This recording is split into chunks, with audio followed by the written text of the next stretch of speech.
करते हैं। इसमें हम देखेंगे इस लेक्चर में नोडल एनालिसिस के बारे में। नोडल एनालिसिस होता क्या है इसके बारे में बात करते हैं। तो नोडल एनालिसिस बनता किससे है, ये कई बार पूछा है। नोडल एनालिसिस होता क्या है, तो दो चीज़ों से मिलकर बनता है, ओम के नियम और किरचॉफ के नियम से। तो ओम का नियम यहाँ लिख लेना, nodal analysis Ohm's law plus Kirchhoff का करंट का नियम। कैसे? किरचॉफ का करंट का नियम और ओम्स लॉ, दो नियम से मिलके बनता है हमारा किरचॉफ का, और ओम के नियम से मिलके क्या बनता है, नोडल एनालिसिस। अब यह होता क्या है सर? नोडल एनालिसिस के द्वारा हम किसी भी सर्किट के किसी भी ब्रांच में वोल्टेज, करंट, पावर, एनर्जी निकाल सकते हैं। आई बात समझ? क्या बोला मैंने? नोडल एनालिसिस की सहायता से किसी भी ब्रांच का वोल्टेज, करंट, पावर, एनर्जी, इतनी सारी चीजें हम निकाल सकते हैं। वोल्टेज, करंट, पावर और एनर्जी। अब वो निकालते कैसे हैं इसके बारे में विचार करेंगे। देखो इसमें क्या करते हैं हम लोग, पहले याद करो, मैंने बताया था नोड, जंक्शन, ब्रांच।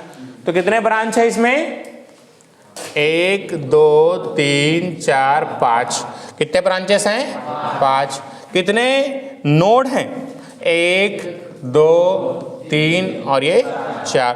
कितने नोड हैं? 4। जंक्शन कितने हैं? जंक्शन एक यहाँ पर है, एक जंक्शन J1 और एक जंक्शन यहाँ पर है J2। तो दो जंक्शन है सर यहाँ पर।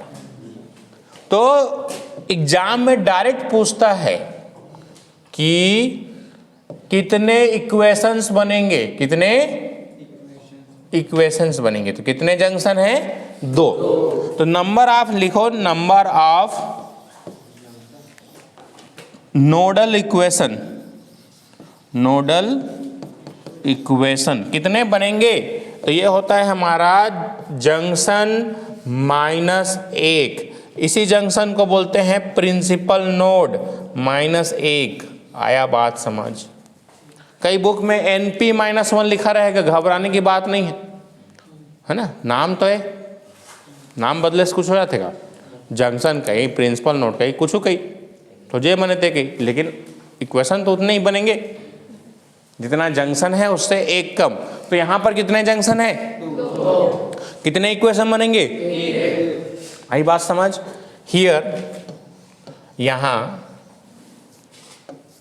2 जंक्शन है, तो 2 में से 1 गया तो कितना आएगा? 1 इक्वेशन ही सफिशिएंट है बनाने की।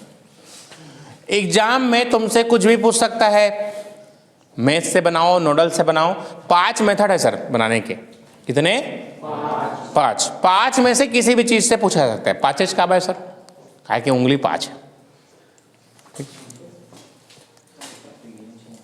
है ना, सुने ना, 5। ठीक, इतनी बातें आई समझ कि नोडल है क्या, ओम के नियमों, किरचॉफ के नियम को जोड़ देते हैं तो नोडल एनालिसिस बन जाता है। क्या काम करता है इससे? Voltage, current, resistance, voltage, current, power और एनर्जी निकालते हैं। कितना इक्वेशन बनेगा? Principal node -1। इतनी बातें आई समझ? कितने लोग को आया समझ यहां तक? ठीक, अब बात करते हैं इसके आगे। दिख रहा है सबको? अब इसको हल कैसे करते हैं इनके बारे में बात करेंगे। तो देखो ध्यान से,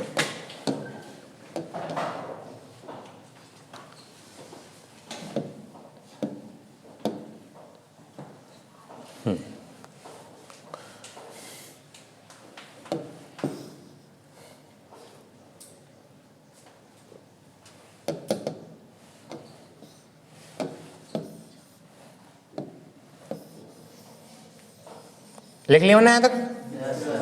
अब देखो नोडल इक्वेशंस कैसे बनते हैं उसके बारे में बात करेंगे। नोडल इक्वेशंस तो देखना, मैं एक मेथड बताता हूँ। एक जन रख यार जीवन में, 10 जन नहीं, ठीक। वैसे एक मेथड सीखो, एक बार में सीख जाओगे, ठीक। दूसरा मेथड की जरूरत नहीं। जैसे मैंने प्रतिरोध वाला बताया था, सीरीज पैरेलल वाला, एक तरीका। यहाँ पर भी एक ही तरीका होगा।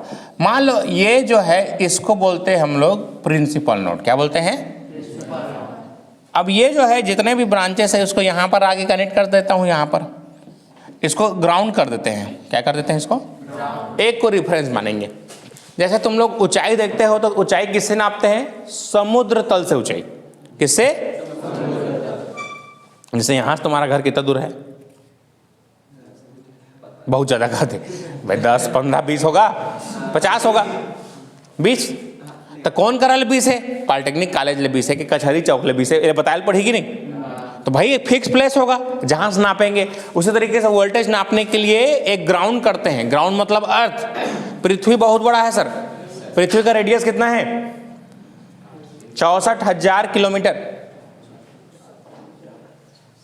है। अच्छा सॉरी 64,000 नहीं, 6,400 किलोमीटर। इतना बड़ा है सर। तो प्रतिरोध बहुत जीरो है। तो पृथ्वी को हम कितना भी एनर्जी दे सकते हैं, उससे कितना भी एनर्जी ले सकते हैं, उसको फर्क नहीं पड़ेगा। इसलिए ग्राउंड किसको मानते हैं? हमेशा एक को ग्राउंड मानते हैं। क्लियर हुई बात?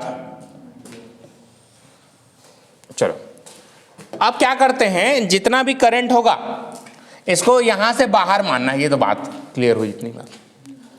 हमेशा इसको सन की तरह मानना है। सन या लाइट सोर्स।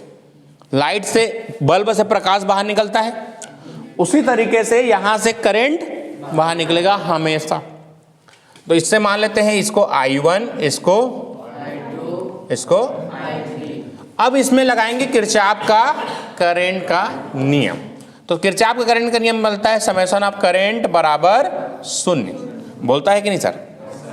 तो क्या हो जाएगा? I1 प्लस बराबर 0। अब ये बताओ तुम लोग I बराबर होता क्या है? इसको मान लेता हूं यहां का वोल्टेज क्या है? V1। यहां का वोल्टेज क्या है? मान लेते हैं नहीं। तो यहां से मैं चलना चालू करूंगा, इस तरीके से यहां आऊंगा। इधर आया समझ? यहां से मैं चलना चालू कर रहा हूं सर, यहां से ऐसे चलना चालू कर रहा हूं, यहां से आऊंगा। तो ये वाला मेरा अपोज करेगा कि सपोर्ट करेगा? ये प्लस है, मतलब ये बोलेगा कि भैया करंट यहां से मैं भेजूंगा, है ना? तय क्या बात है? कहते मैं यहां से करंट भेजा तो कहते हैं, और एक क्या कहते मैं तिल भेजा। तो दोनों में क्या होते? विरोधाभास होते। जब भी विरोध होगा तो माइनस होगा ना सर। जब भी तुम्हारे अपोजिशन में कुछ लोग रहेंगे तुम्हारी शक्ति कम होगी। एक लिए कहीं भी रूल करना है क्या करते? Divide and rule. आधा जन भड़का के रखते ये तो बारे में काका कहते से अंग्रेज मन तो उसने करे भड़का दे, है ना? एवं तो अपने दूसरे राजा भड़का दे ये तो बारे में आंदन खातिर से वो तकन फंक्शन करी तोला नहीं बुलाई इस टाइप से। वो दिन पार्टी करी तोला नहीं बुलाई इसने कहते हैं कई जनसंगी। Divide and rule. तो हमको क्या करना है, अगर ये अपोज कर रहा है तो उसको माइनस होगा और सपोर्ट कर रहा है तो प्लस। तो क्या हो जाएगा जल्दी बताओ? V1 ये बड़ा है और ये छोटा है, तो माइनस बटे V बराबर I बराबर क्या होता है ओम के नियम से?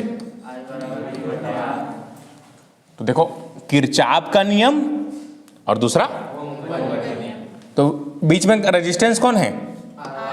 तो नीचे में क्या होगा? R1 प्लस I2 किसके ब्रांच में है? ये वाला ब्रांच में है। इस वाले ब्रांच में वोल्टेज कितना है? V1। प्रतिरोध कितना है? R2 प्लस इस वाले में देखो सीरीज में है तो जुड़ेगा कि नहीं? जुड़ जाएगा। तो V1 तो वोल्टेज है ही, प्रतिरोध बराबर। इतना ही करना है। फिर यहां से इस समीकरण को हल करेंगे, आंसर आ जाएगा। आई बात समझ? चलो नोट करो। चलो जरा क्वेश्चन नंबर जल्दी बोलो। 47। देखो पूरा सर्किट में क्वेश्चन जितना करा रहे हैं सबको नोट करते आ रहे हैं ना। मान लेते हैं 10 वोल्ट का है सर, ये 2 का है, ये 5 का है, ये 2 का है और ये 3 का है। आया समझ? अब हमको पूछ रहा है, कुछ भी पूछ सकता है हमको। देखो क्वेश्चन ऐसा आएगा 7 नंबर का। देखो यहां से आता है क्वेश्चन, तुम लोग से फिक्स आएगा। सर्किट में टेस्ट लेंगे तब भी आएगा। कोई भी एग्जाम दोगे तो एक क्वेश्चन इस तरीके से आता है, करंट निकालो, वोल्टेज निकालो, पावर निकालो, कुछ भी। जैसे बोल देगा यहाँ का वोल्टेज कितना है, यहाँ का प्लस माइनस वोल्टेज कितना है बताओ, बोल देगा। क्या बोल सकता है, और यहाँ का करंट कितना है बोल सकता है, यहाँ करंट कितना होगा निकालो। ये 7 नंबर का आता है तुम्हारे एग्जाम में, देखो ध्यान से, बहुत आसान तरीका है ना। कैलकुलेटर भी चलाना सिखाऊंगा, कैलकुलेटर से तुरंत कैसे निकालते हैं आंसर को, ठीक। दोनों तरीका बताऊंगा तुमको, जो तरीका अच्छा लगेगा बना लेना। अब इसको क्या मानना है, सबसे पहले इसको V मानना है, इसको इतने काम कर देना तुम लोग, पहले तो कर लोगे। अब क्या सिखाया हूं, करंट को क्या निकालेंगे बाहर, मान लेते हैं अभी देखो इसको I1, इसको चलो, तो समेशन क्या लगाओगे, applying Kirchhoff current law at node 1, node 1 है ये, तो क्या हो जाएगा, समेशन ऑफ करंट बराबर 0, बोलोगे ऐसी, तो I1 प्लस बराबर 0। अब देखो बताओ आगे, V माइनस 10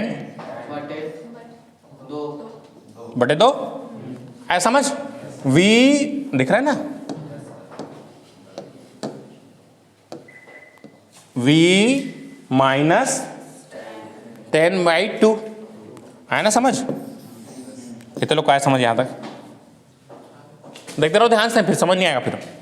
V माइनस 10 बटे, चलो I2 बताओ, प्लस आगे दोनों को जोड़ना पड़ेगा इस बार,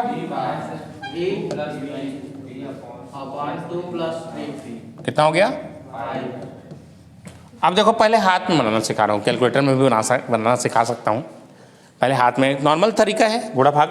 चलो अब मैंने इसको अपना तरीका निकाला था, देखो 2 और 5 का लघुत्तम कितना आएगा, 10, जानते हो कि नहीं इसको,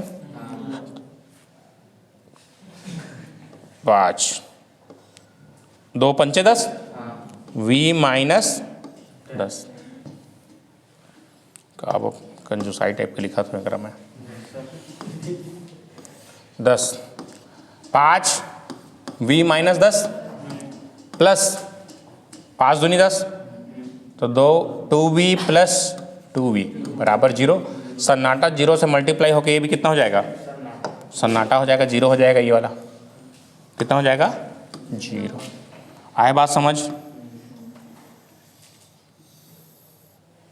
कितना हो जाएगा, 5 दाहम बराबर 0, 5 और 4